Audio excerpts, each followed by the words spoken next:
हाय मैत्रिणींनो, तुम्ही गावरान पद्धतीनं मटणची भाजी खाल्लेली आहे का, केलेली आहे का? खाल्ली असणार, आपण बोकड कोणाचं असल्यानंतर खायला जातो तशी, पण केली आहे की नाही ते नंतर मला कमेंटमध्ये सांगा. पण त्यासाठी मी 1 किलो मटण आहे ते आधीच हळद आणि मीठ लावून ठेवणार आहे. त्याला मीठ मी 2 प्रकारचं वापरले, एक मोठं आणि एक रेग्युलर.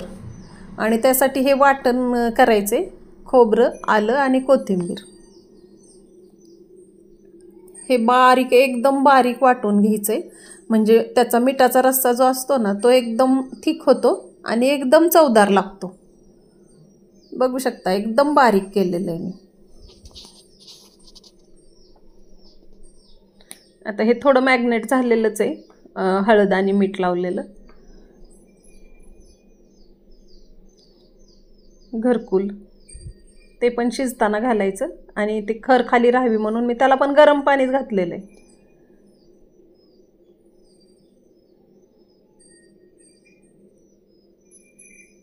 कुकर तापलेलाच आहे. हे सर्व वाटण टाकून घ्यायचे. 1 किलो मटण आहे, त्यासाठी मी अर्धा खोबळा बारीक केलेला आहे. हे सर्व टाकून घ्यायचं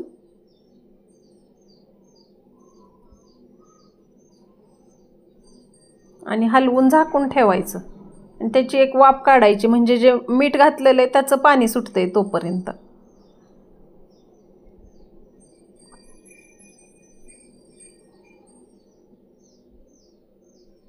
आणि हे घरकुल टाकून घ्यायचे.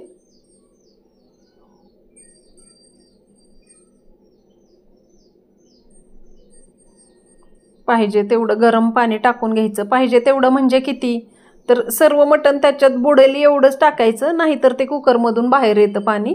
आणि 5 शिट्ट्या करायच्या. 5 शिट्ट्या होऊन पण कुकर थंड झालेला आहे. बघू शकताय जेवढं पाहिजे तेवढं शिजलेलं आहे, एकदम छान प्रकारे शिजलेलं आहे, मऊ एकदम. आणि फक्त 5 शिट्ट्या करायच्यात. चिकनला तुम्ही 4 केल्या तरी चालतात. आता वाटण करून घेऊयात. त्यासाठी ह्या सगळ्या जिन्नस मी बारीक करून घेणार आहे. बघू शकताय लसूण, आलं, खोबरं, अर्धा खोबळा, 2 इंच आलं असेल, आणि हे 4-5 कांदे, छोटे असले तर, मोठे असले तर 2. आता हे क्रमवार आपण तळून घेणार आहे आणि असंच तळून घ्यायचं लाल एकदम. त्याने भाजीचा कलर पण आपल्या छान येतो, टेस्ट पण छान येते. आता हे राहिलेल्या तेलात आपण कांदा आधी टाकून घेणार आहे.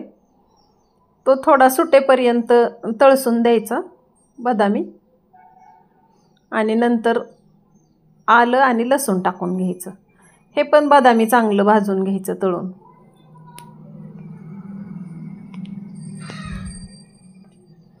अप्रतिम अशी चव येते ह्या भाजीला. आणि आपण रोजच्या वाटणात सुद्धा हे रोजच्या भाजीला सुद्धा हे वाटण करून ठेवलं तरी 8 दिवस फ्रीजमध्ये स्टोअर करून राहतं ते ठेवल्यानंतर. थंड झालेलंच आहे, बारीक करून घ्यायचे. तुम्ही बिना कुटाच्या सुद्धा दररोज ह्या वाटणाच्या भाज्या केल्या ना, व्हेजच्या सुद्धा, तरी खूप छान होते. बिना पाणी घालता सुरुवातीला, कारण आधी सुरुवातीलाच पाणी घातलं तर ते खोबरं बारीक होत नाही त्याच्यात, म्हणून आधी असं बारीक करून घ्यायचं आणि ह्याच्यात कपभर पाणी घालायचं आणि ते एकदम पेस्ट करून घ्यायची. बघू शकताय पेस्ट कशी झालेली आहे ती. ह्याने भाजी एकदम मिळून येते, चवदार लागते. तुम्ही करून तर बघा कधीतरी, म्हणजे तुमच्या लक्षात येईल ह्या वाटणाची भाजी कशी होती ती. आपण व्हेजची भाजी सुद्धा केली ना ह्या वाटणाची, तरी एकदम अप्रतिम अशी होते, नॉनव्हेज सारखीच त्याला टेस्ट येते. आता ह्याच्यातलं अर्धच मी कढईत घातलेलं आहे, मगाशीच्या तळून घेतलेल्या सामानात, जे तळून घेतलं होतं ना त्याच कढईत हे टाकले.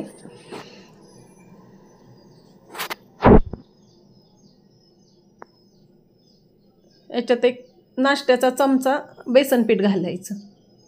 तुमच्याकडे फुटाण्याचं पीठ असेल तर ते पण घातलं तरी चालतंय. आणि हे आपण जे मगाशी वाटताना पाणी घातलं होतं ना ते सगळं आटू द्यायचं. एवढ्या वेळ ते तळसायचं तेल सुटेपर्यंत.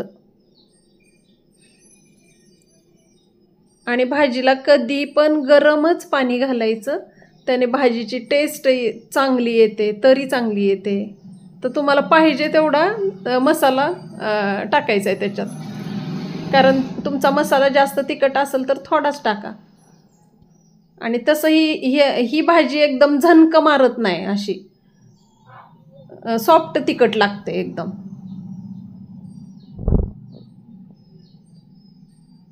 आता हे परत तळसून द्यायचंय कलर येईपर्यंत, तेल सुटेपर्यंत. आणि हे भांडं पण मिक्सरचं विसळून घ्यायचं.